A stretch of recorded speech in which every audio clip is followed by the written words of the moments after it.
Buenas tardes a todos. Los saludamos con mucho gusto de tenerlos a algunos en otras ocasiones ya nos han acompañado.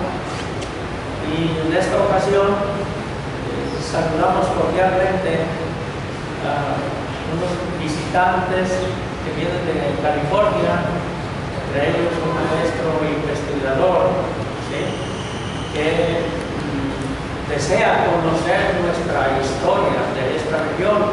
Sean bienvenidos, compañeros. Bienvenidos.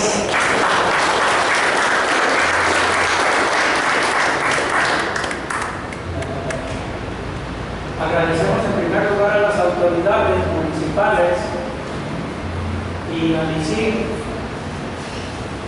estatal por las facilidades y por dar, han puesto su grano de arena para que se lleve a cabo este encuentro de cronistas, como lo hemos venido haciendo año con año, con motivo de la fundación de este lugar, de esta villa. Ese es el motivo por el que se está desarrollando el Festival Tarapoa, ¿sí?, que ya tiene varios años que se realiza con ese motivo, con el cumpleaños 459 que se cumplen en esta ocasión de la fundación de aquella villa de San Juan Bautista de Tarapoa.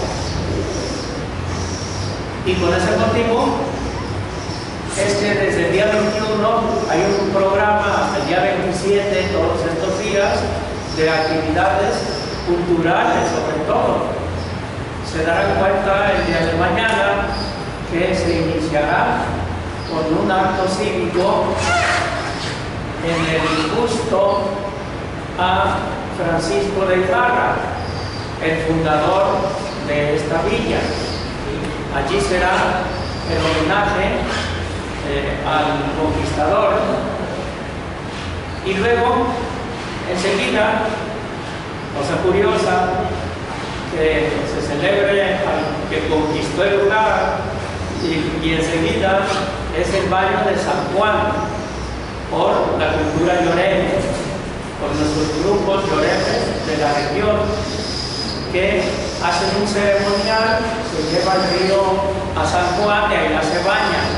¿Sí? Entonces podrán ustedes apreciar lo que sea un ratito, porque tendremos el desayuno aquí y de aquí partiremos al sindicato de trabajadores, donde, y por eso hay trabajadores, ¿no?, que vamos a trabajar ya hasta el mediodía para culminar con una comida, ¿sí? Las tres comidas las ofrecen ICIG y el ayuntamiento. ¿Sí? Qué bueno que nos están dando ese apoyo, esa cobertura. ¿Sí? Hemos querido iniciar con una conferencia sustentada por el ingeniero Fortunato López Valenzuela, quien hizo una investigación muy minuciosa a fondo sobre unos poblados que se sublevaron contra los españoles en 1769. Y precisamente con esa conferencia vamos a iniciar nuestros trabajos de la crónica, con la presencia del presidente de la crónica, el profesor Ángel Villalba, lo tenemos aquí presente, y también estarán con nosotros, viene en el camino, el presidente de la Sociedad Sinaloense de Historia, además con la presencia del Seminario de Cultura Mexicana, tanto de Culiacán como de El Fuerte.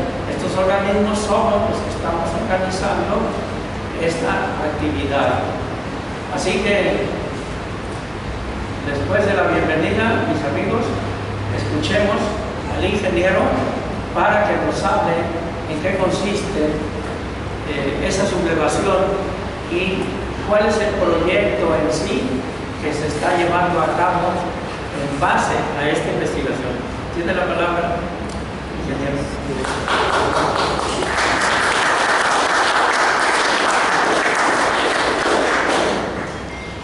Bien, si no me escuchan bien allá atrás, por favor me dicen y le subo el volumen. Miren, primero,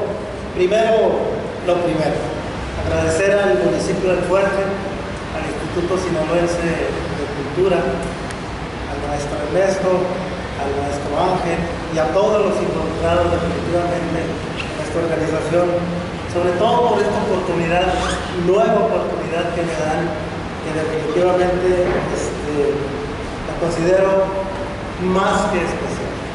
Agradezco la presencia de todos ustedes con este calor. No es nada fácil andar por acá, pero definitivamente veo algunas caras conocidas, veo algunas caras nuevas. Agradezco la presencia de nuestros paisanos que vienen del estado de California y espero hacerles interesantes estos minutos que vamos a estar aquí. En esta ocasión, que considero muy especial precisamente por estar aquí en el Fuerte, que definitivamente es uno de los corazones, por decir así, de la presencia de Lloreme en nuestro estado. Definitivamente estoy tratando de darle a la intervención un giro, no solo ateniéndome a la narrativa de los hechos de la sublevación Lloreme de 1769, sino también a los objetivos de contar esa historia y sobre cómo esta y el libro que la contiene se insertan en un compromiso personal de trabajo que tiene mucho que ver con abonar al pago de la deuda que nuestra sociedad tiene con las etnias y nuestros pueblos originarios. Es indudable la importancia de la aportación de los lloremes durante siglos enteros. Me refiero concretamente a la formación y a la sustentación de los pueblos en que vivimos aquí en esta región, por su trabajo y su cultura que definitivamente nos han hecho como somos. A querer o no, y más allá de las opiniones de algunas gentes, para mí esa es una de las verdades más importantes. Somos como somos por el trabajo y por la cultura de los lloremes.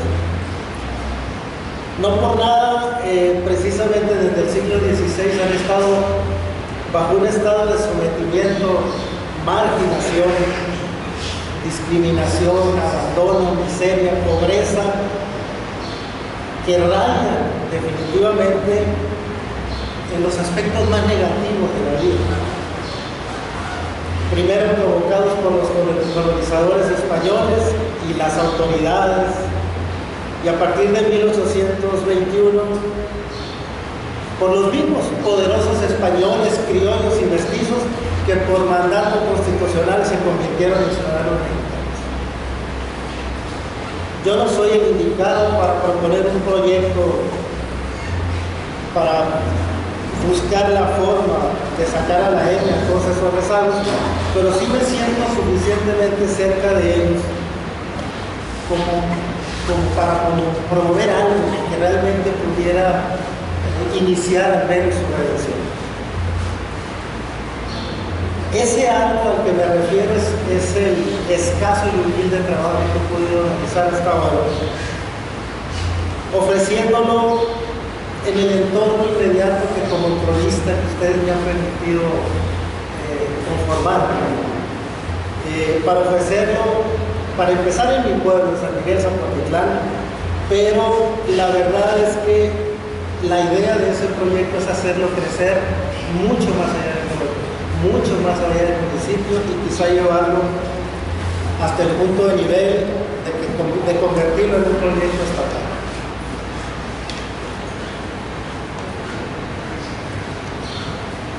Estoy convencido definitivamente que la visión que nosotros tenemos como cronistas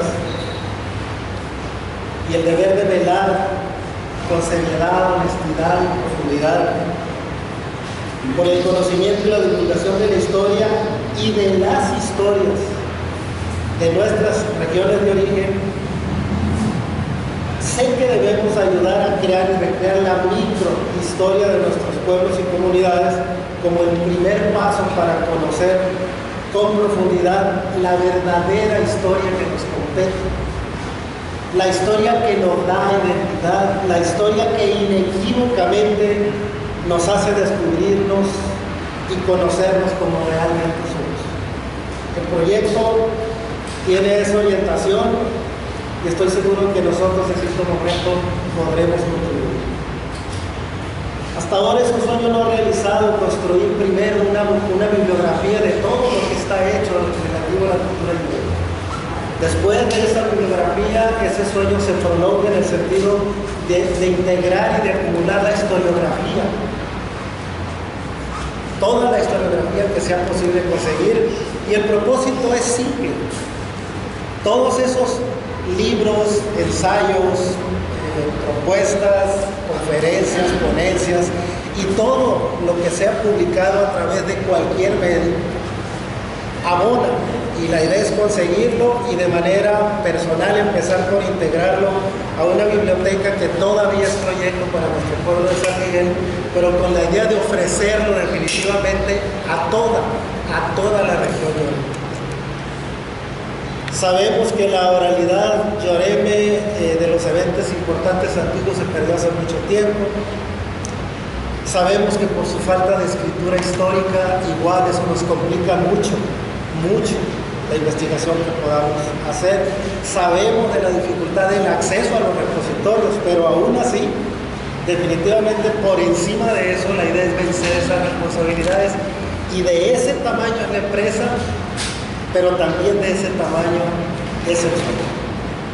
Hay mucho por hacer, hay muchos huecos, hay muchos hechos, eventos, periodos completos de tiempo por investigar, pero como dije, así es la empresa de ese tamaño y así también es el sueño. Bien,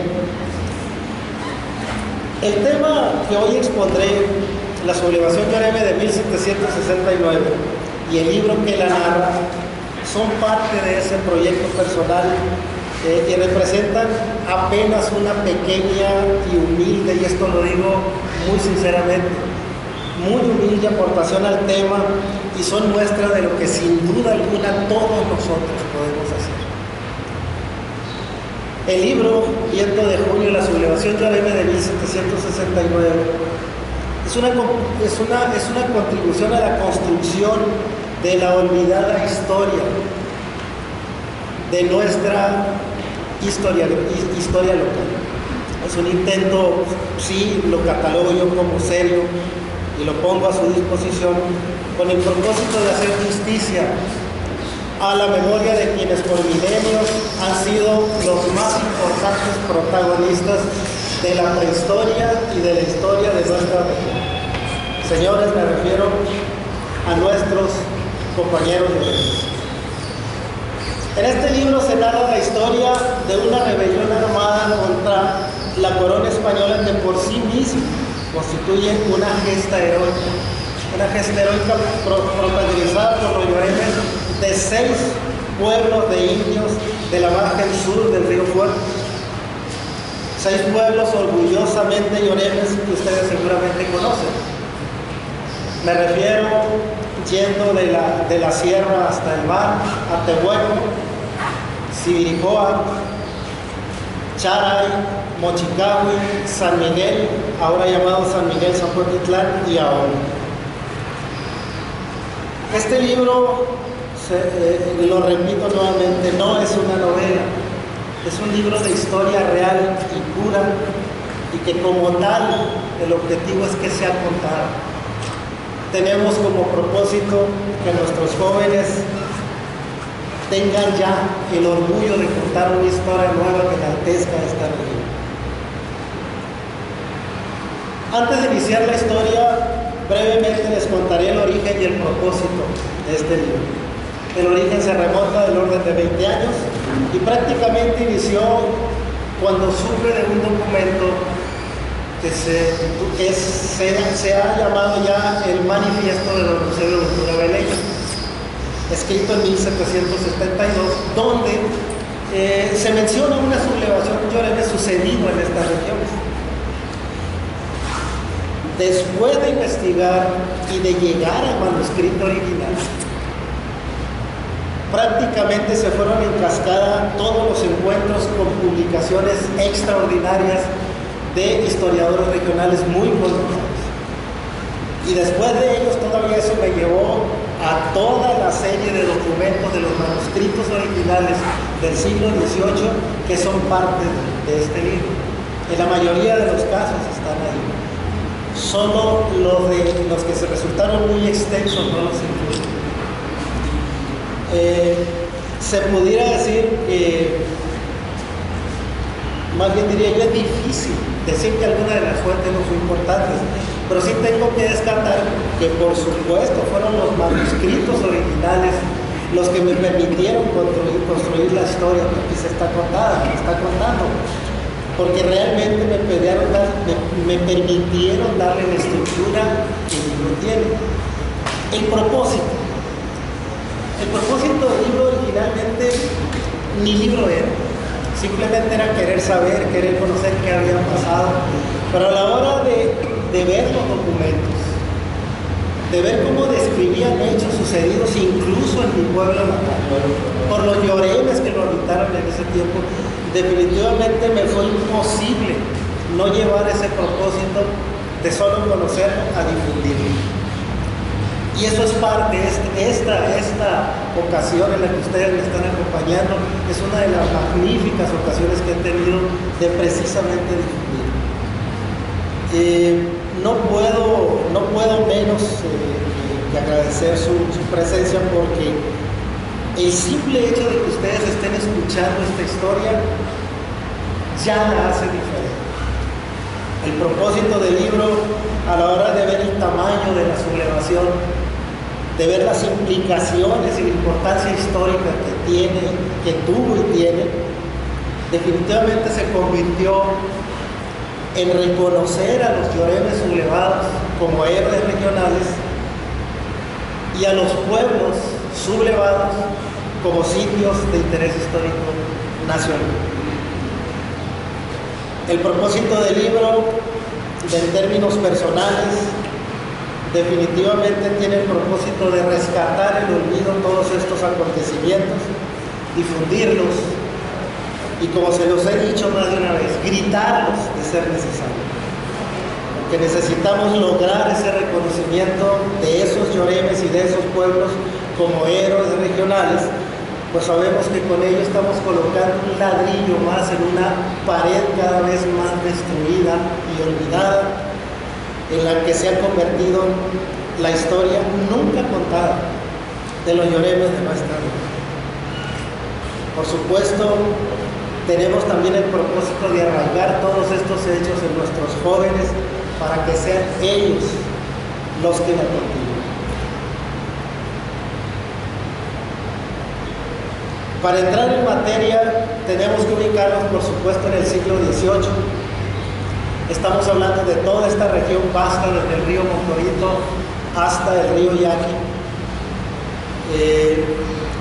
en la que se dieron los hechos de manera general, por ubicarlos de manera general, aunque estamos hablando concretamente de la región del Río Fuerte. Poco a poco nos iremos ubicando en ello. En este sentido, la mejor manera de ubicarnos en el devenir de estos hechos no solo era estar en el siglo XVIII y en esta región. Estamos hablando de un tiempo en el que la corona española, a través de sus autoridades locales, eran los dueños incluso de la vida de los niños, eran dueños de todo. Y a casi 250 años de distancia es difícil creer que, vista la considerable dimensión de esta sublevación, de ver el tamaño de las fuerzas enfrentadas, es imposible no reconocerlas todavía como una de las conmemoraciones más importantes de nuestra vida. sobre todo en la región del Bajo Río Fuerte, que es una región eminentemente llorera. Yo mismo me he tratado de explicar por qué no ha sucedido, pero eso se sale de los propósitos de esta conversación. Simplemente les diré que la sublevación como tal se dio en un entorno como sucedía en muchas regiones del entonces Nueva España. Un entorno muy inestable, alimentado por más de un siglo y medio de despojos, abusos, maltratos acumulados, discriminación, aculturación, pobreza extrema y hambre, muchísima hambre, y todo derivado de la muy prolongada ocupación española. Hablar de la sublevación de 1769 es referirse a un levantamiento armado de proporciones mayores, no fue algo definitivamente, porque fueron miles los lloreles que habitaban esos 6 pueblos sublevados.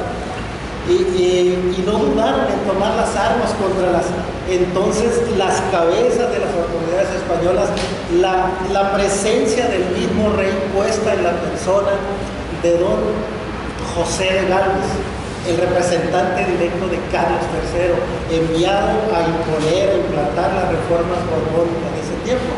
Reformas borbónicas que estaban ya modificando de manera drástica la vida política, económica, social y económica de toda nuestra vida.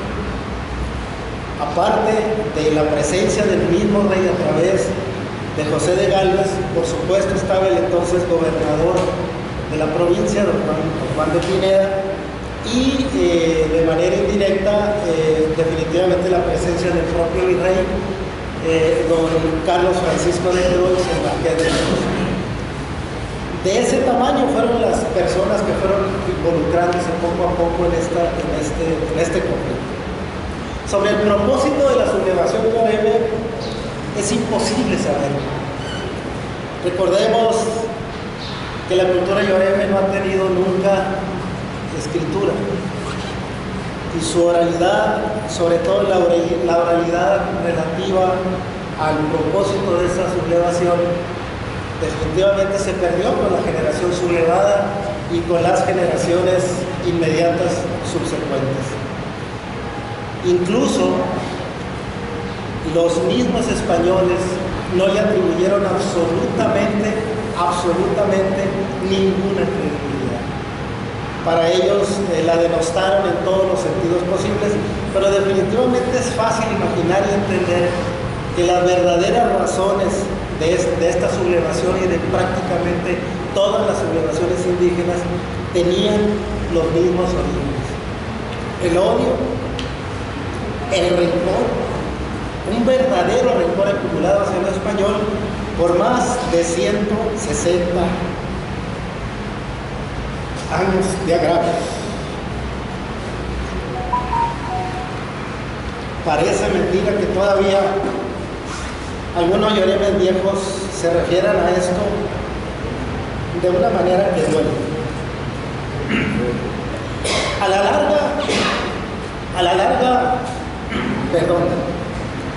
la larga cadena de desventuras que se sumaron los que yo considero los antecedentes más duros de estos días. El primero de ellos se dio cuando en 1764 una cédula real ordena en esta región la medición y la recomposición de los terrenos. Pues al amparo de esa cédula real se dieron nuevamente una serie de miles de despojos más contra los lloremes. El segundo de estos antecedentes fue la expulsión de los religiosos jesuitas en 1767, que abonó en buena medida a la inestabilidad de la región, porque al destruirse el sistema misional que habían construido y del cual se alimentaba prácticamente toda la región, igualmente se afectaron una parte de las poblaciones lloremes. El tercero de esos antecedentes fue el envío forzado de lloremes a trabajar en la actual Baja California desde 1768, ordenados por el propio José de Galvez. Y también el cuarto antecedente, ordenado ya en 1769 por el mismo José de Galvez, fue la prohibición plena y absoluta del uso de armas por los lloremes. Después de estos antecedentes, en el mismo año, apenas antes de la sublevación, hubo dos eventos que la anunciaron. En enero de 1769, unos lloremes estaban presos en el cerro de Charay, en el pueblo de Charay, y unos familiares los liberaron a la fuerza, quemaron el cerro y huyeron. Siendo ese un antecedente menor, en realidad no lo fue tanto, porque después de tantísimos años de sometimiento a las armas y a la evangelización, no sucedía nada en estos pueblos. Pues ese evento aparentemente menor fue anunciado al mismísimo gobernador y al mismísimo virrey de Nueva España. Y no pasó nada, huyeron y no los castigaron. Eso fue en enero. En marzo, del 19 al 21 de marzo, sucede otro evento ya muchísimo más violento. Una partida de indígenas ataca la hacienda de Tobaca, que está yendo está en el actual extremo sur de Sonora. Atacan esa hacienda, hay muchos muertos y heridos, y de ahí bajan hasta el pueblo de Mochicate, que está un poquito río abajo de aquí del fuerte. Igual lo atacan, hay muertos, heridos, mandan al fiscal representante español, mandan incluso al ministro religioso que trató de impedir la entrada a caballo a la iglesia de los lloremes. Entran, desnudan a los santos, terminan el saqueo y huyen. Llega una partida militar, los persigue hacia el río Mayo, hacia una expedición que se llama Conicari, los siguen un poquito más arriba, hacia un pueblo que se llama Tepapi, no los alcanzan. Igualmente, el hecho queda sin castigo. Este hecho también fue notificado al gobernador y al mismísimo virrey, igualmente tampoco pasó nada. Y así llega el mes de junio de 1769, cuando estalló la sublevación en el pueblo de Charay. Para cuando la sublevación estalló, ya al día siguiente, el día 18 de junio, José de Galvez ya le estaban avisando en el Real de los Álamos, en el actual Álamo, Sonora. En ese tiempo toda esa región, seguramente ustedes lo saben, era parte de la provincia de Sinaloa. El 18 le avisan a José de Galvez, inmediatamente le ordena a su segundo de a bordo, que es el licenciado Eusebio Ventura Vegueña, que se traslade a Charay a detener la sublevación. Sale el día 19 por la tarde, llega al día siguiente al Río Fuerte a las 8 de la mañana, el día 20, no lo puede cruzar, sube por el lado norte del sur hasta aquí el fuerte, aquí sí lo cruza, llega a Tehueco, que en ese tiempo era el pueblo inmediato aquí al fuerte, toma 50 milicianos, se dirige a Charay con el propósito de tener la sublevación y sucede todo lo contrario. En cuanto los lloremes lo ven y lo atacan sin darle absolutamente oportunidad de ninguna. Lo atacan, le infligen varios heridos a él y a su comitiva, mejor dicho, y terminan refugiándose en la casa del párroco del lugar, donde los mantienen sitiados por el orden de 2 semanas. Ese fue el primer combate que se registró en esta sublevación. Después de eso hubo otros 2 también en Charay, con el propósito de liberar a Beleña y a toda la comitiva militar que llevaba. Esos 2 siguientes ataques fueron comandados por Esteban Gutiérrez de Gandarilla, que era el jefe de las milicias de aquí, de la Villa del Puerto, en ese entonces Villa del Puerto. En esas 2 ocasiones, Esteban Gutiérrez de Gandarilla fue definitivamente derrotado. Fue repelido, incluso salió huyendo, dejando muertos, heridos y haberes en el camino. Después de la primera derrota se rehace por el grupo de Guasave, intenta la segunda vez, igualmente es repelido. El cuarto combate se desarrolló en Mochicalco el 27 de junio y también fue comandado por Esteban Gutiérrez de Gandarilla. Y habrá que decir que, reconocido por el mismo José de Galvez, fue la peor derrota que sufrió el ejército español en Mochicabe ese día. Y en tanto eso sucedía, José de Galvez, que ya desde que fue avisado pidió refuerzos a medio mundo, armas, soldados, milicianos, pertrechos, indios amigos, etc., le fueron llegando. El propósito de él era primero, por supuesto, contrarrestar la sublevación, pero también proteger la región del Mayo y del Yaqui. Los primeros pertrechos y refuerzos finalmente llegaron, se integró de nuevo el ejército, se reorganizó y se emprendió una nueva incursión precisamente para liberar a Eusebio Ventura Beleña. En este caso, el ejército se puso a cargo del coronel Tadeo Padilla, quien al mando del ejército igual llegó frente a Charay, solo que llegó del otro lado del río, estaba muy crecido, no lo pudo cruzar por falta de canoas, hizo lo mismo que Eusebio Ventura Beleña unos días antes, se sube al fuerte y solo de aquí pudo cruzar y llegó finalmente a Charay, donde sí finalmente logra liberar a Eusebio Ventura Beleña y a su comitiva, y se dice que hizo por ahí que se le rindieron las armas del orden de 300 lloreros. Finalmente se regresa a Álamos. Para el 6 de julio ya estaba él y Eusebio Ventura Beleña en Álamos. Todavía después de esto llegaron a Álamos más refuerzos de los que habían pedido José de Galvez. Y adicionalmente llegó también a solicitud de Galvez José Antonio de Vildoso, un afamado militar vasco que operaba sobre todo en la región más al norte de Sonora contra la guerra de los apaches y demás.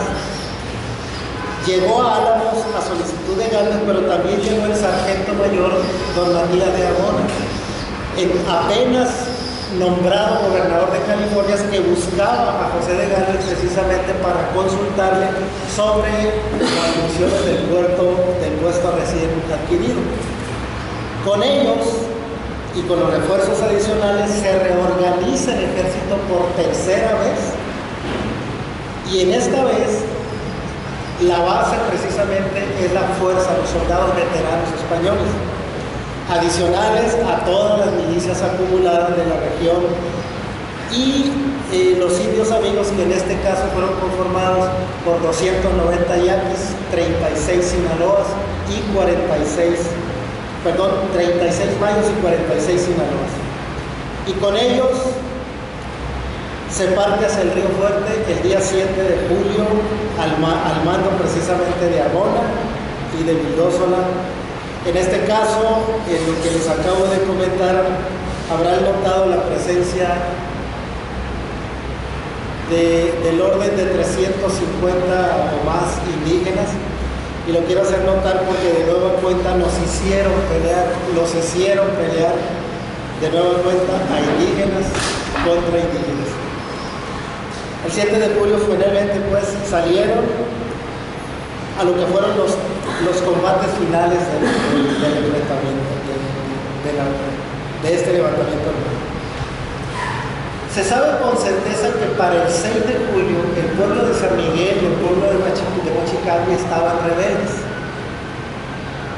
Y podría pensarse como algo lógico que los combates últimos hubieran sido ahí, pero la realidad es que los documentos todavía no nos han dado luz sobre dónde fueron, cómo fueron, cuántos fueron, si fue uno, si fueron muchos, no lo sabemos.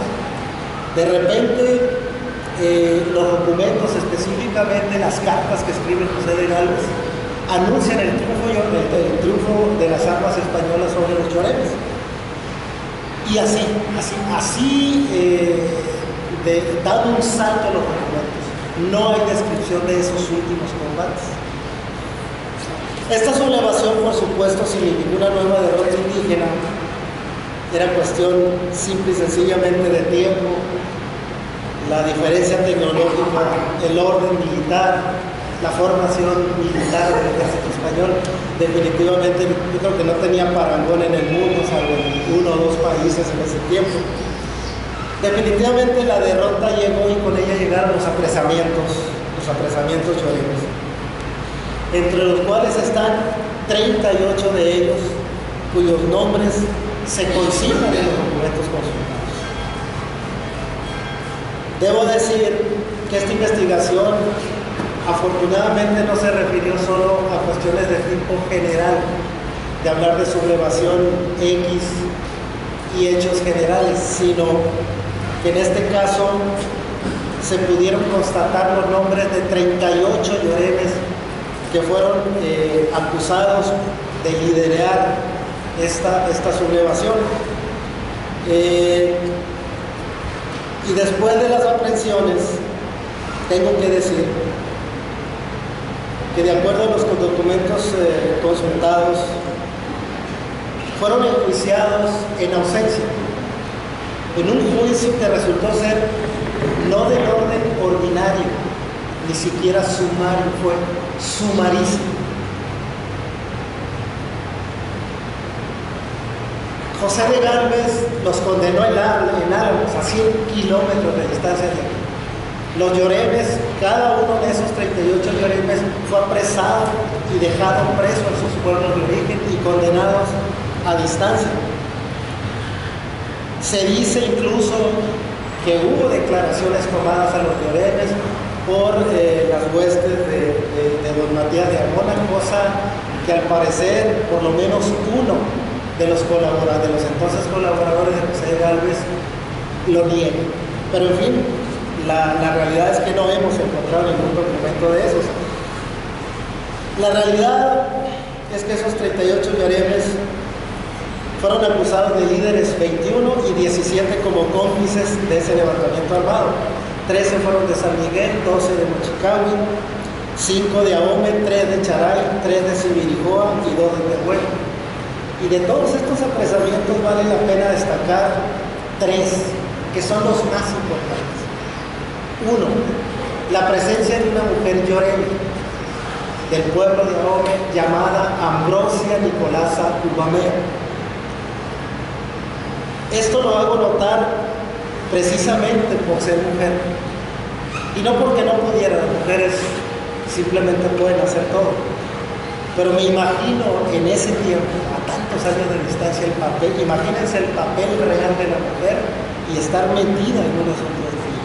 De ahí lo sobresaliente del hecho. Lo segundo fue que entre los apresados identificaron lloremes que ya se habían sublevado en 1740, en la que entonces se llamó sublevación llana. En realidad fue una sublevación que abarcó desde el norte de Sonora hasta el río Sinaloa. Y un tercer punto, también muy sobresaliente, que los mismos 6 pueblos sublevados en 1769 de lo que narra este libro, fueron los mismos y únicos pueblos que se sublevaron de toda esta región en 1740. Se escucha. Es que no nos está dando el micrófono. Lo que pasa es que salió mal. Voy a repetir esta parte. Por eso de inicio le dije, si no se escucha, por favor díganme. Por favor díganme. Miren. Va. No, así, se me van a escuchar, estoy seguro que me van a escuchar. Por favor, sí. Esta sublevación de 1769 significó una nueva derrota. Es fácil imaginársela simple y sencillamente por la tecnología y los armamentos, por la formación en orden militar del ejército español. Y lo importante de todo esto es que finalizada la sublevación, derrotados los lloremes, inmediatamente comenzaron las aprehensiones, y entre ellos estuvieron 38 lloremes, de los cuales tenemos sus nombres y apellidos. Lo interesante adicional es que estos 38 lloremes fueron mantenidos presos en sus pueblos de origen y fueron enjuiciados a distancia, a 100 kilómetros de distancia. El juicio se llevó a cabo en Álamos, mientras ellos estaban en los pueblos de la ribera sur del río Fuerte. Y dentro de todas las características del juicio debemos de decir que no solo fue a distancia, sino que no llegó a ser ni siquiera un juicio ordinario, ni siquiera un juicio sumario, fue sumarísimo. Simplemente se les acusó y no hubo ni declaración que se sepa que haya existido en realidad. De estos 38 lloremes, 21 fueron acusados de líderes y 17 de complicidad en 2 niveles de responsabilidad. 13 de ellos fueron del pueblo de San Miguel, 12 del pueblo de Mochicapi, 5 de Ahome, 3 de Sibiricoa, 3 de Charay y 2 de Tehuel.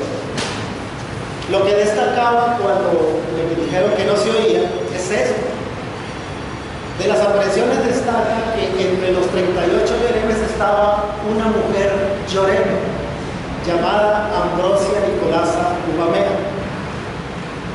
Y la destaco el hecho precisamente por el papel que jugaba la mujer en ese tiempo y lo destaco sobre todo por la presencia en este tipo de asuntos. El segundo caso sobresaliente fue que entre los mismos 38 lloremes hubo varios de ellos, no los identifican, pero hubo varios que ya se habían sublevado 29 años antes en la entonces llamada Gran Sublevación Yanqui. Y el tercero es que los 6 pueblos sublevados en 1769 fueron exactamente los mismos y únicos pueblos que se habían sublevado 29 años antes de la misma sublevación. Así, por el delito de lesa majestad, entendido como alta traición al rey, 21 lloremes fueron condenados y castigados con una severidad nunca antes vista, ni antes ni después, en toda la historia de esta ley. Los castigos consistieron en darles muerte por ahorcamiento, fueron decapitados, la cabeza fue clavada en picotas que fueron puestas, colocadas a las entradas de cada uno de sus pueblos de origen para que hasta que el tiempo las consumiera y nadie, absolutamente nadie podía removerlas, so pena de condenarse a muerte a sí mismos. Adicionalmente, se derrumbaron sus casas, fueron arrasadas totalmente, se confiscaron sus bienes, sus terrenos fueron sembrados con sal y sus familias, sobre todo sus hijos varones, fueron deshonrados. Al final explicaré, porque vi por ahí en algún mensaje a que alguien preguntaba eso y lo voy a responder al final, en qué consistía esa parte de la ley. Los otros 17 lloremes que fueron encontrados culpables fueron castigados según el grado de responsabilidad a corte de cabello, que era una de las ofensas grandes que podía recibir un lloreme, a 100 o 200 azotes y 4 años de trabajos forzados, en este caso en el presidio de San Blas, en el estado de Nayarit, que por cierto fue un proyecto también iniciado y desarrollado por José de Ganas. Esta historia que les he contado por sus antecedentes y los hechos mismos que acontecieron fue y es única, irrepetible en los más de 4 siglos que tienen fundados o refundados estos pueblos de nuestra región. Y debo decir que tiene un valor tan grande que pudiera decirse que no hay evento en términos precursores de la propia independencia nacional que se le pueda comparar. Esa es una de las razones por las que nos hemos empeñado, como ya les he dicho, en que estos lloremes definitivamente sean reconocidos como tales. Ya comentamos que los documentos elaborados por los españoles refieren los motivos que ellos reconocieron como causas de la sublevación. que la prohibición de armas, que trataron de darle muerte al gobernador indígena de Charay, etc. Esos son los dichos de los españoles que escribieron en su momento, pero definitivamente ninguno de ellos iba a escribir sobre la razón real de la sublevación. Repito, es fácil darse cuenta que el sometimiento, que en muchos casos era prácticamente esclavitud, el despojo, la pobreza, el hambre, la miseria, el maltrato, la torturación, la explotación, la falta de libertad y esa pobreza extrema, yo diría que hasta la muerte, definitivamente. Todo eso sufrido por generaciones fue la causa real de esta sublevación. Es poco lo que hay que argumentar adicionalmente. Por otro lado, la parte es que en el estado social, económico, en el que estaban los lloremes, simple y sencillamente decidieron morirse hoy peleando en lugar de morirse mañana de hambre. Esa es la realidad que difícilmente alguien podrá echar abajo. Y los lloremes no se equivocaron porque la situación todavía prevaleció después de la derrota, porque sus hijos y sus nietos vieron cómo fue poniéndose peor su vivir, porque la verdad no vieron absolutamente ninguna mejora, incluso cuando inició la lucha encabezada por Don Miguel Hidalgo. La verdad es que si antes, como ya lo dije, estaban bajo el yugo de los españoles, luego, después de 1821, la verdad, estaban bajo el yugo de sus propios paisanos, de los recién llamados mexicanos. Dicho lo anterior,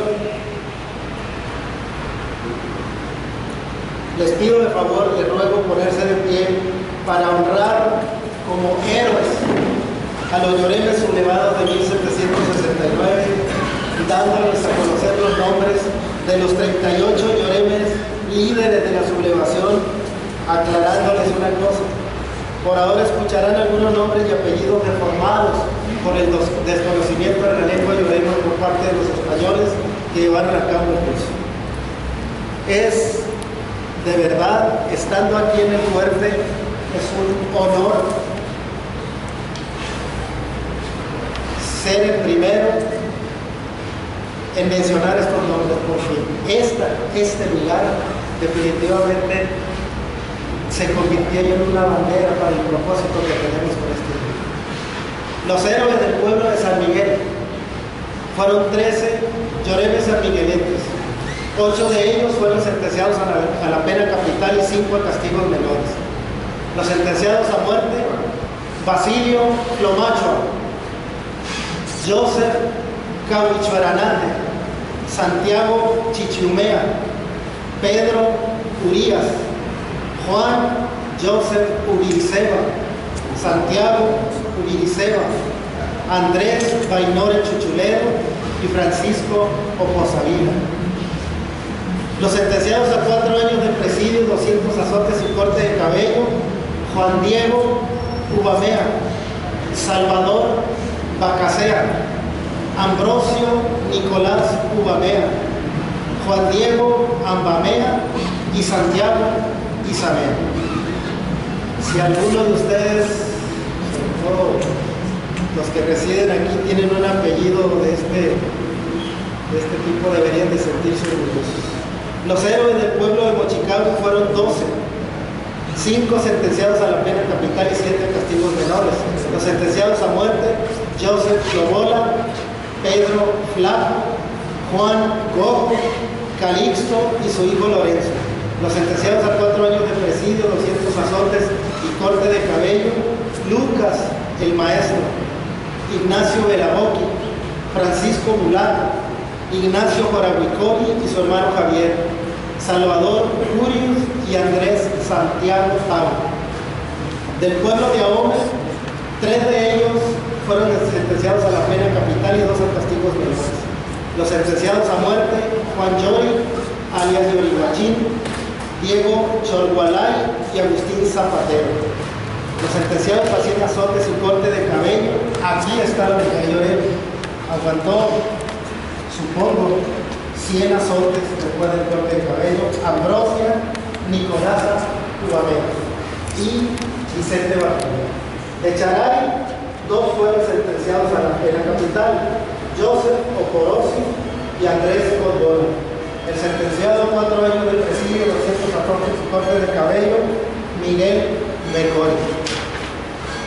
Del pueblo de Similijoa, 2 de ellos fueron sentenciados a la pena capital: Joseph Manuel y Pablo Antonio Mapaumea. Y el sentenciado a 100 azotes y corte de cabello, Felipe El Manco. Finalmente, del pueblo de Tehueco, fue sentenciado a muerte Ángel de la Cruz y a 100 azotes y corte de cabello, Diego Alborán. Honor al nombre de Jesús. Gracias. Sí, sea.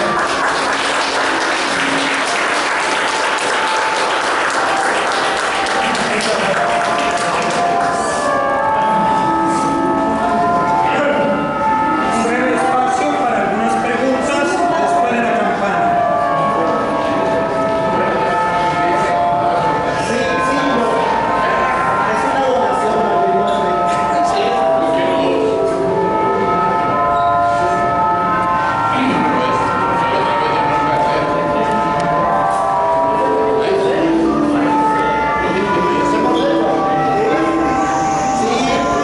que decirlo.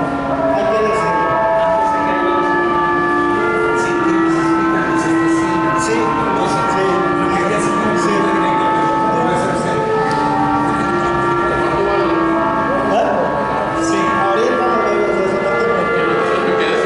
Ah, ese es el ruido. No, sí.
Bien, de nuevo pedimos su atención para entrar en la dinámica de preguntas y respuestas. Antes de entrar en preguntas y respuestas, yo quisiera que el maestro Parra explicara la esencia posterior que se ha venido dando después de que el descubridor de toda esta información se siente comprometido y obligado a escribirlo y después a darlo a conocer. Hay un segundo momento que se está trabajando y que es muy importante. Yo quisiera, maestro Parra, que usted explicara esa parte, por favor, y después entramos a preguntas y respuestas. A invitación del ingeniero nos estuvimos reuniendo en Los Mochis para escucharlo.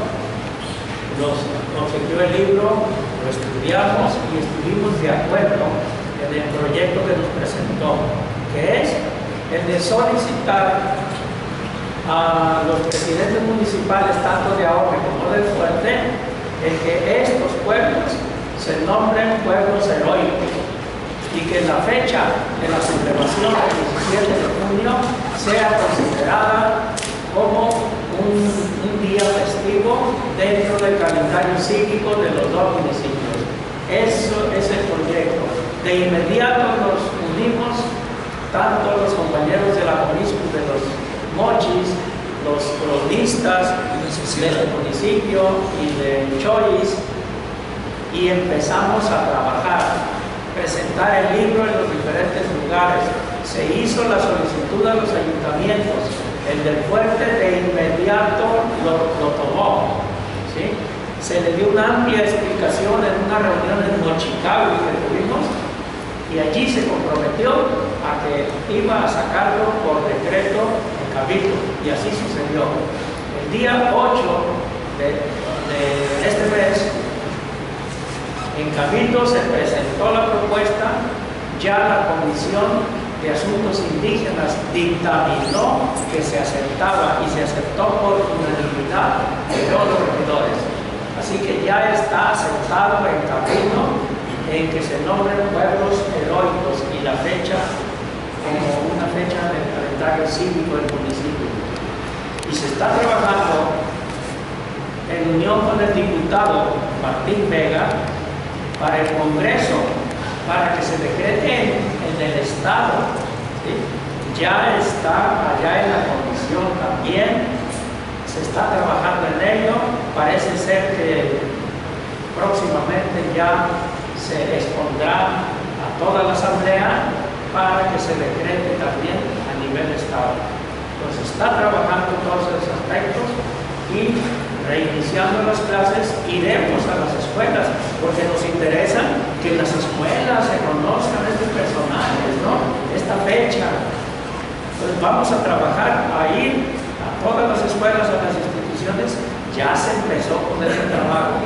Entonces, para eso les informo esto, para que ustedes también, de que guste unirse, bienvenidos.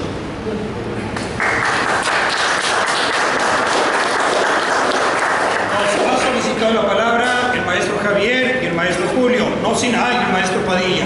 No sin antes comentar que efectivamente trae poco libro el autor y que no es decir lo voy a vender, sino más bien pedir un donativo, dado que con estos recursos organizan ellos las fiestas grandes de San Miguel Zapotitlán. Hay un patronato conformado donde ellos también colaboran con ellos.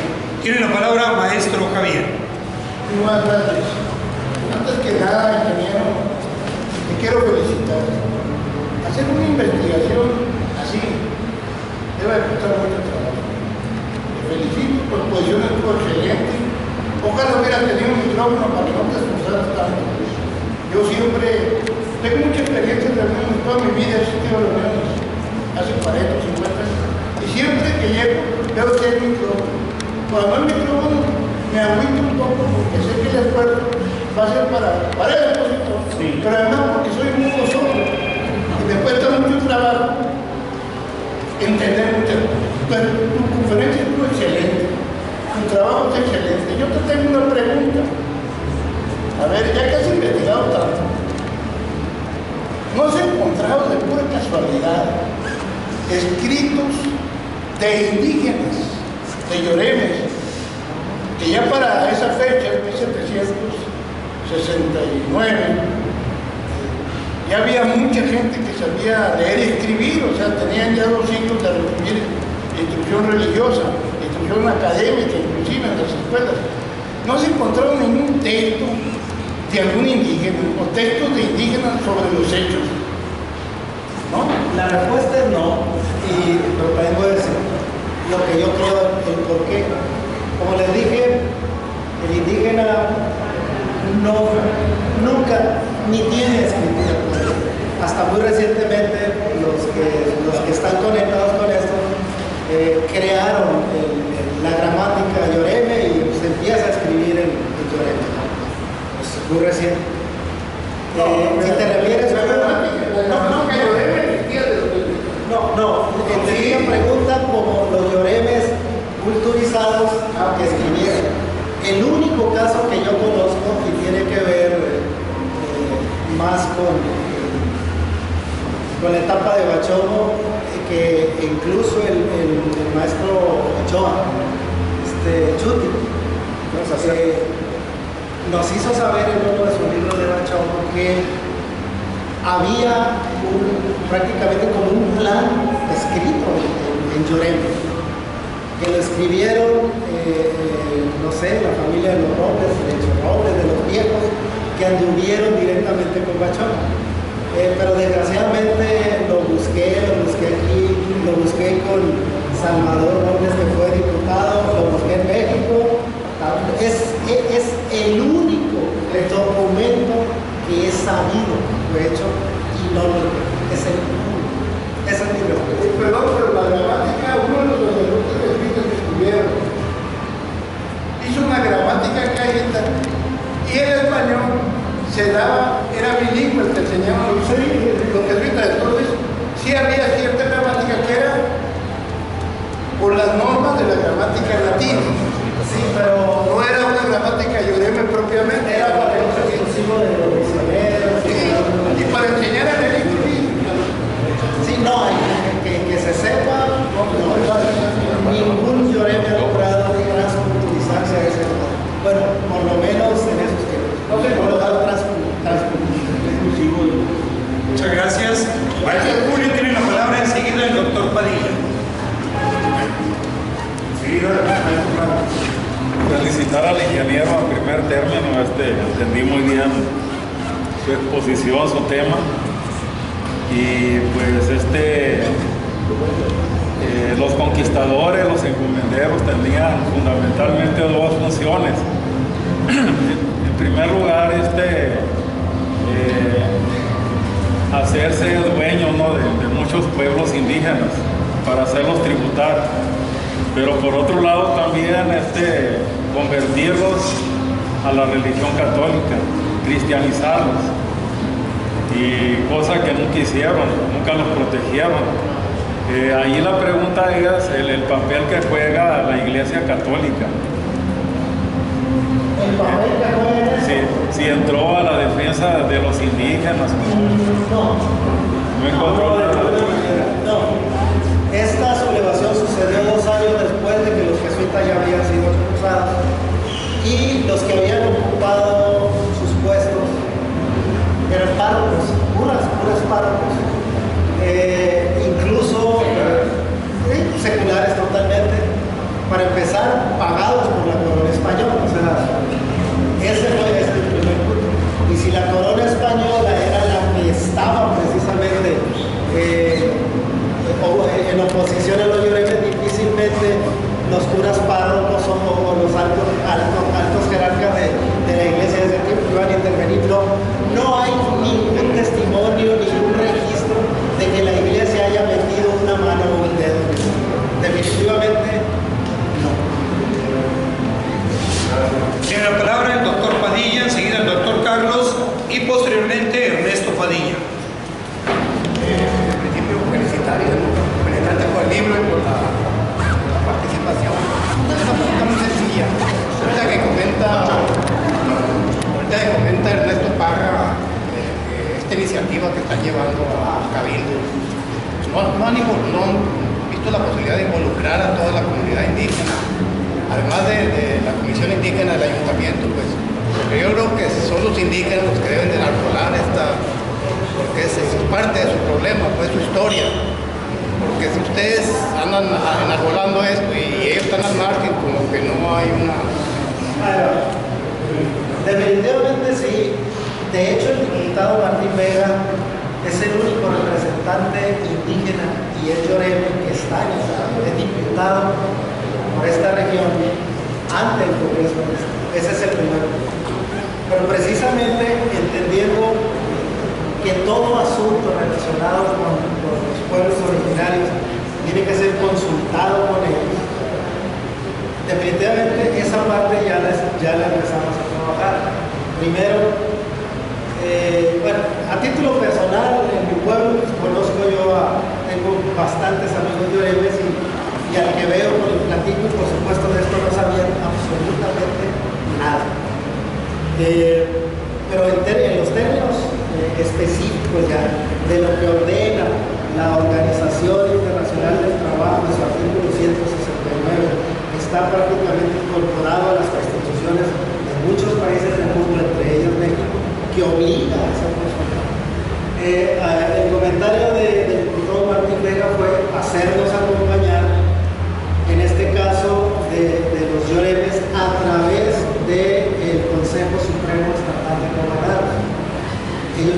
saben, ya platiqué con el presidente, ya tiene un libro y estamos a la espera de que reúna a los cobanados para hacer lo que hice con ustedes, quizás de otra manera. Con ellos hay que ir a un paso diferente y con esquemas diferentes, pero para que sepan de qué se trata y para dónde queremos ir. Hasta ahora estuvo nada más el presidente del Consejo de Cobanados de acá de la región, y estuvieron como unos dos, que fue casual, lo escucharon y estuvieron de acuerdo, pero la idea es reunirlos a todos como consejo para que se formalicen los acuerdos respecto al acompañamiento que tienen que darnos en todos los temas. Lo que dices es cierto, Francisco, y estamos esperando esa ya para no ir solos, porque solos podemos caminar, pero probablemente no llegar a donde queremos. Gracias. Doctor Carlos tiene la palabra, enseguida Ernesto Padilla. Bueno, reflexionando sobre lo platicado por Fortunato, yo me quedo cavilando del origen de la violencia. Yo he estado rascando un poquito de hasta dónde el humano es violento.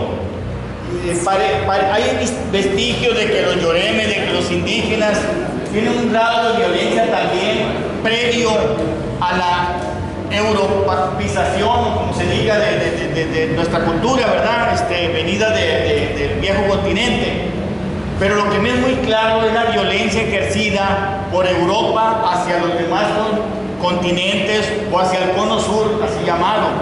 Entonces, cuando Fortunato dice que estaba visto la derrota de los yoremes, yo la justifico, la explico en función de que el yoreme no es violento. El yoreme vive en armonía con la naturaleza y no se le da esa violencia. En cambio, el europeo venía con todo el ímpetu de la violencia que viene de tiempo atrás. Los griegos construyeron sus grandes monumentos a base de esclavitud. Roma, o el Imperio Romano, construyó también sus grandes obras a base de esclavos. Los mismos ingleses que hoy nos presumen, los suizos, los holandeses nos presumen de tanta cultura, de tanta civilidad, han ejercido durante estos siglos, inclusive en esta época, una violencia tremenda contra los africanos, cómo los manejaban como ganado o peor que ganado. Yo creo que el ganado lo cuidaban más que los africanos, por ejemplo, que los usaban de esclavos para poder aguantar el trabajo de esclavo en la caña, en el algodón. Entonces, por eso yo justifico o explico, me voy a corregir, que los José de Gálvez y los españoles que aquí venían con la voracidad, o veníamos porque traemos sangre de ellos, ¿verdad? Con esa voracidad de arrancar todos los tesoros, de hacerse ricos de la noche a la mañana. Hoy leía que Francisco de Ibarra llegó a estas tierras con el ánimo de repartirles, de poder premiar a todos los soldados que no habían podido ser recompensados por su esfuerzo. Entonces traíamos una voracidad que es el capitalismo que nos viene sembrado de hace 500 años, mis amados. Saila, Ernesto, uso la palabra. Gracias, ingeniero. Lo primero que quiero decirles, doctor, que tiene mucha razón. Los que participamos en crónica y que leemos y estudiamos en la cultura de Loret de Mayo, el indio lo que más respeta y apego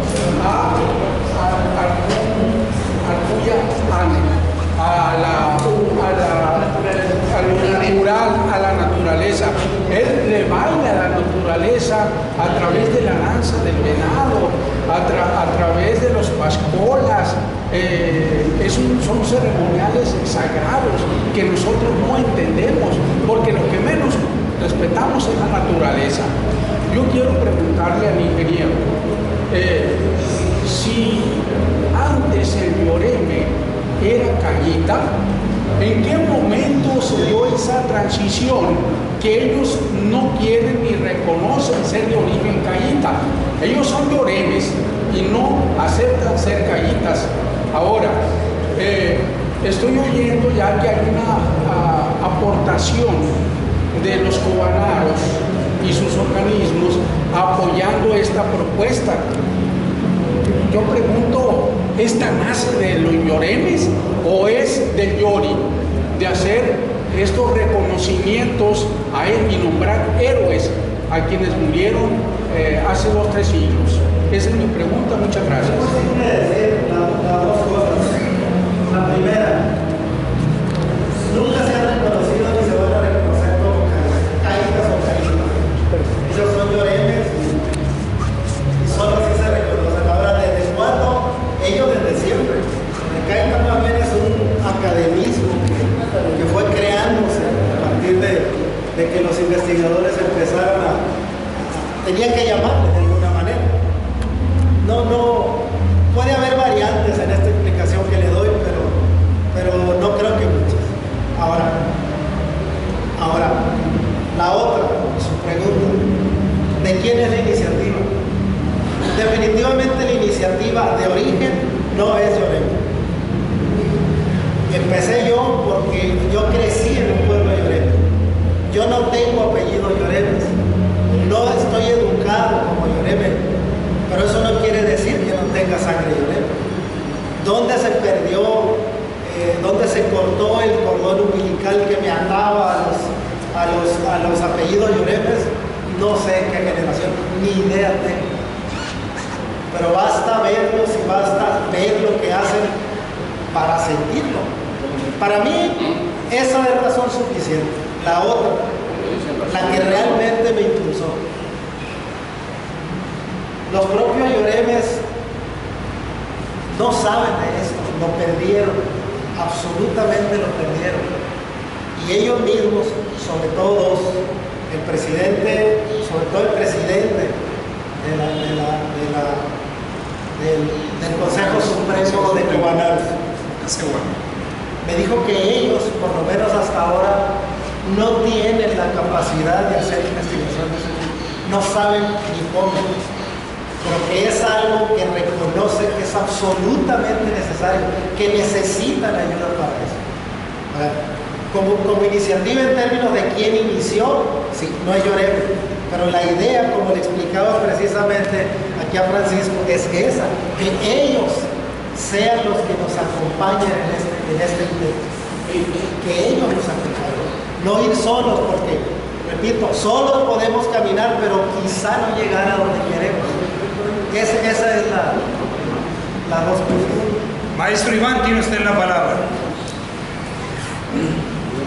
Bueno, es una verdad que hemos estado hablando ahorita aquí.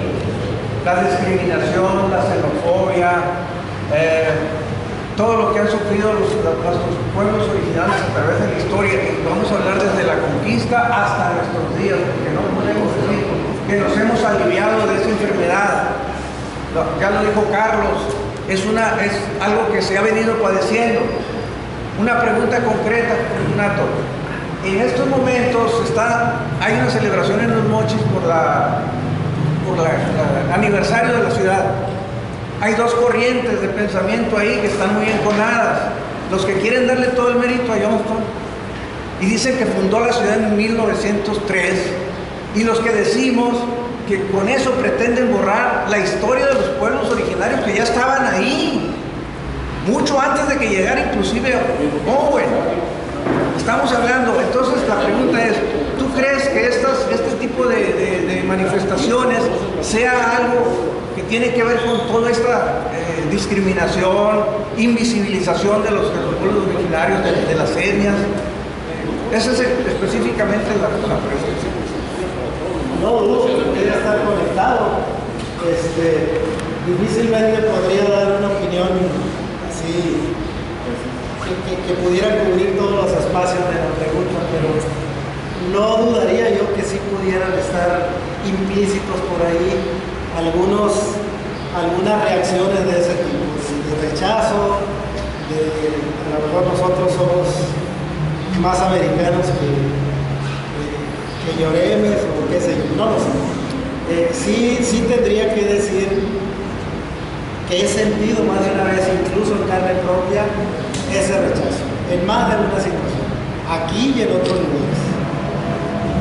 Por eso no dudarías, hay gente así en todo el mundo, y yo pienso que no sería una excepción, Iván, en este caso, que sí hubiera partes de ese tipo de reacciones hacia nuestros pueblos originarios. De nuevo, maestro, y enseguida el maestro Vidal. Que nosotros, sobre todo los que somos de esta región, yo soy de San Carlos, no nos asumimos como indígenas. Fíjate, me da mucho gusto que tú sí, y que digas dónde se perdió mi apellido Lloreno. Se perdió el bautismo, esa es mi tesis, y así escribí un libro diciendo que los misioneros le cambiaron el nombre por un nombre cristiano. Pero ninguno nos asumimos indígenas. Andamos buscando algo genealógicos entre los españoles y el mochipeor entre los gringos. O sea, te felicito porque eres muy valiente. Ahora, sobre las fundaciones hay una cosa bien curiosa. Los historiadores, yo soy estudioso, pero los historiadores confundieron términos. Guasave trae una bronca del tamaño del mundo. El otro día el doctor Leighton y me dijo, aquí se fundó Guasave.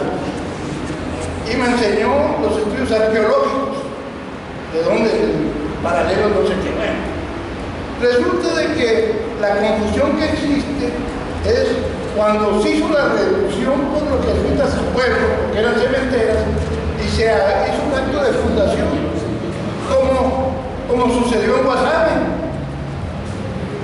con hablando de Villavalle, pero la tribu de Guasave ya existía. Otros dicen, no, la fundó Martín Pérez, porque fue el que fue a bautizar.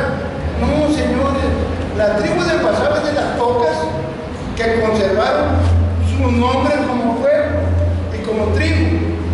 Entonces, hay una confusión entre la fundación, la existencia, el origen y la reducción o el descubrimiento, como fue aquí se descubrió. Entonces, esa confusión ha provocado lo que escribimos de historia, porque en Mochis es igual. En Mochis ya había una comunidad indígena ahí, ya había, inclusive hasta cuando llegaron los gringos, no llegaron así nada más, llegaron porque había un grupo de gente avanzada que les permitió la llegada. Estamos hablando de 1890, o sea, por ahí, cuando llegó. Entonces, esa confusión, yo como lector de la historia y como estudioso, les pido, vamos a aclarar, porque son diferentes momentos. Entonces, a lo mejor el fuerte sí lo fundó Martín de Udaide, ¿sí? Porque puso el fuerte y trajo las familias, pero unos intentos anteriores. Entonces, vámonos poniendo de acuerdo de qué hablamos. Igual que Joyce no fue villano, siempre tu pariente, el fundador, no fue villano, ya existían los Joyce ahí. Entonces, vamos, en lugar de agarrar careadas entre corrientes, vamos hablando de cosas diferentes, de diferentes momentos históricos, y que festejen quien sea la fundación de comunidades ciudadanas, la reducción, la fundación, el establecimiento del ingenio por Dios, la compra de la tierra de Mochi, lo que quieran que festejen. Pero hay un pueblo original que ahí está, que no necesitó fundación, y que estamos interesados en la arqueología para saber cuándo llegaron. Ese es mi comentario. Perdón, pero te felicito porque tú sigues haciendo eso. Ahí me preguntó mi hermano es un árbol genealógico. Un hermano que tengo que decir que y cuando vio me dijo, ¿cómo te asumes? Indígena, güey. Soy indígena, mi abuelo era de los Ojitos, cerca de Moroni. Y mi padre viene de Jalisco, pero viene de comunidades indígenas, no tengas ilusiones. O sea, yo soy indígena. Es lo mismo. Renegamos de los españoles, pinches conquistadores. Traemos algo también. Y estamos buscando la origen de los recursos y nos vinculamos y nos enganchamos con un conquistador. ¿Cómo vamos? En ese momento,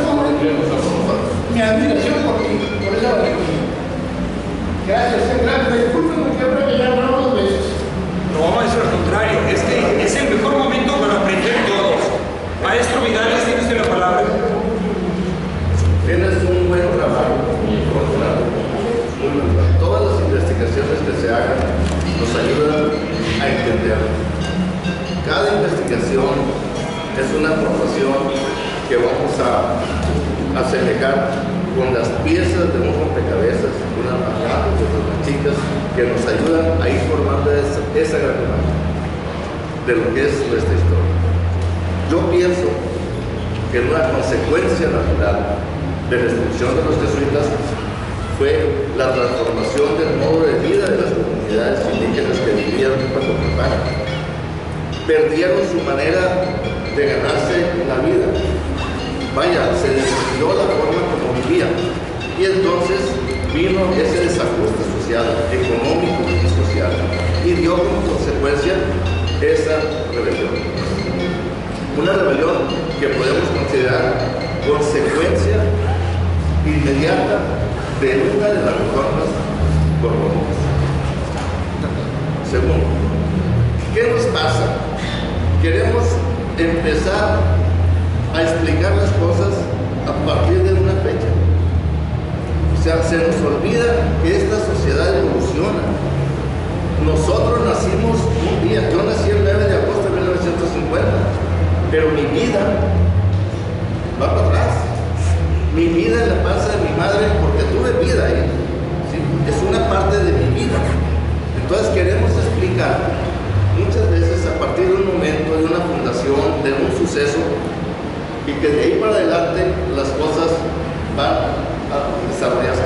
Hay todo un proceso anterior, muy largo, que tenemos que ir considerando. O sea, no es posible querer explicar las cosas a partir de una fecha que fue, vaya, importante, ¿sí? Una detonación. Y por último, hace muchos años, y en este momento recordaba, metiéndonos en el Archivo General de la Nación, en el ramo de provincias internas, hay una carta del Marqués de Galvez, cartas, órdenes del Marqués de Galvez en el noroeste norohispano, y dentro de esas cosas viene eso, los castigos, ¿sí?, que aplicó. ¿Qué más viene? Los estancos de la sal, o sea, todas las medidas que dispuso. Es una carta corta, pero que tiene mucho contenido. Y ahorita que estabas comentando eso, dice, bueno, efectivamente, parte de esos castigos que aplicó, lo que dictó el Marqués de Galvez, están ahí. Cuando dijiste, y sembraron sus casas de sal. O sea, claro, o sea, esa es una de las tantas cosas que hay. Vale la pena. No cito del momento con exactitud del folio, pero te va a llegar. Es un documento publicado hace más de 20 años. Pero que no se nos olvide, nacimos un día, pero para atrás hay historia. De último, nada más, alguien preguntó a qué se referían la deshonra familiar después del juicio que les hicieron a los guerreros. Y nunca supe quién fue, por eso hago una respuesta rápida. Cuando a alguien se le castigaba por el delito de lesa majestad, que era alta traición al rey, se le aplicaban una serie de leyes, sobre todo una que estaba desde los tiempos de Alfonso X, el Santo, los reyes españoles, que así se llamaban las 7 partidas. Esta es solo una edición de 1807, hay por supuesto los manuscritos anteriores. En ellas viene explicada precisamente una de las leyes donde se establece todo esto, que concretamente es la 7ª partida del título número 2 y es la ley número 1. Se echa mano a todo lo que dice, pero porque en realidad los que cometían la traición al rey en ese tiempo no eran niños, no eran gente tan pobre como la que sucedió en este caso de la sublevación, en que le aplicaron la ley y con el mismo alcance.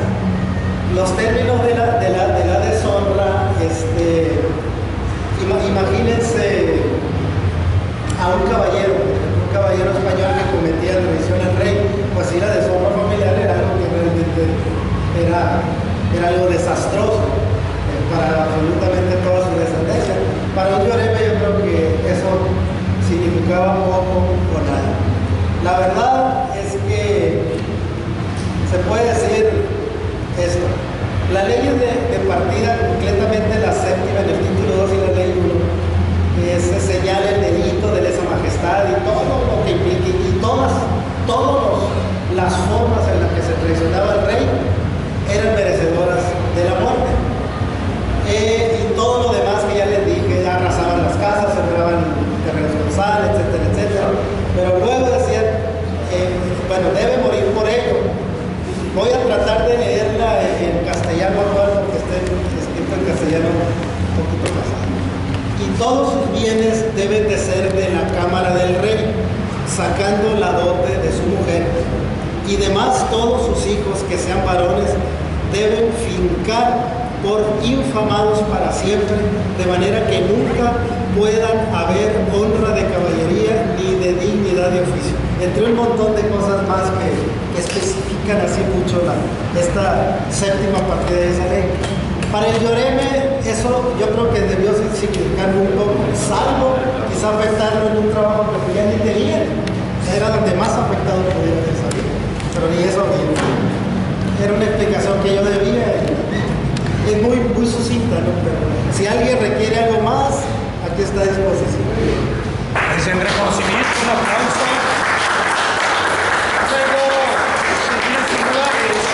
Para lo siguiente, un comercial, nuestro amigo Nicandro trae tazas del recuerdo en una cooperación de 100 pesos.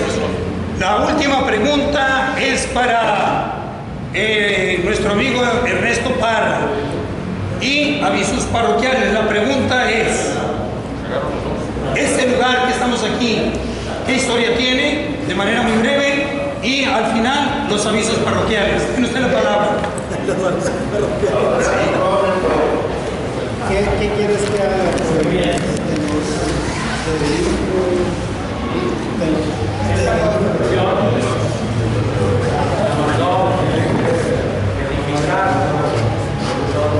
Esteban Nicolás de la Vega y Puente Colón de Portugal, un español radicado en Culiacán, que al saber es edificio.